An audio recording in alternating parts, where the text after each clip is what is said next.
안녕하십니까. 오늘은 다니엘 2장 46절에 49절의 말씀으로 왕이 다니엘을 높임이라는 제목으로 하나님의 말씀을 하고자 합니다. 본 말씀은 이에 느부갓네살 왕이 엎드려 다니엘에게 절하고 명하여 예물과 향품을 그에게 주게 하니라. 왕이 대답하여 다니엘에게 이르되 너희 하나님은 참으로 모든 신들의 신이시요 모든 왕의 주제시려다. 내가 능히 이 은밀한 것을 나타내었으니 내 하나님은 또 은밀한 것을 나타내시는 이시로다. 왕이 이에 다니엘을 높여 귀한 선물을 많이 주며 그를 세워 바벨론 온 지방을 다스리게 하며 또 바벨론 모든 지혜자의 어른을 삼았으며 왕이 또 다니엘의 요구대로 사드락과 메삭과 아벳느고를 세워 바벨론 지방의 일을 다스리게 하였고 다니엘은 왕궁에 있었더라.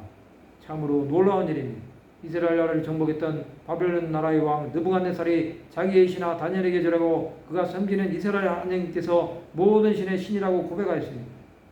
하나님의 이름 영광이 이와 같이 증거되었습니다. 이스라엘 백성의 포로 생활 속에서도 하나님께서는 여전히 온 세상의 대주제시여 살아계신 참 하나님이심을 증거하셨습니다. 느부갓네살 왕은 약속대로 다니엘을 높였고 귀한 선물을 많이 주었습니다. 또 그는 다니엘을 세워 바벨론 온 도를 다스리게 하였고 바벨론 모든 박사의 수장을 삼았습니다.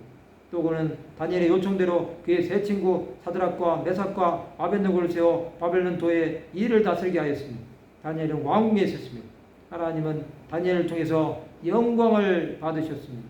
그는 모든 나라와 만민 가운데 전능하신 하나님이십니다. 느부갓네살은 다니엘을 높인 것입니다. 다니엘은 자신에게 주어진 사명을 감당한 것입니다. 그는 왕의 꿈과 그 해석을 함으로 이방 땅에서 하나님의 임재가 나타나게 한 것입니다. 예수께서는 공생의 사역 기간에 하나님의 영광을 나타내 주셨습니다.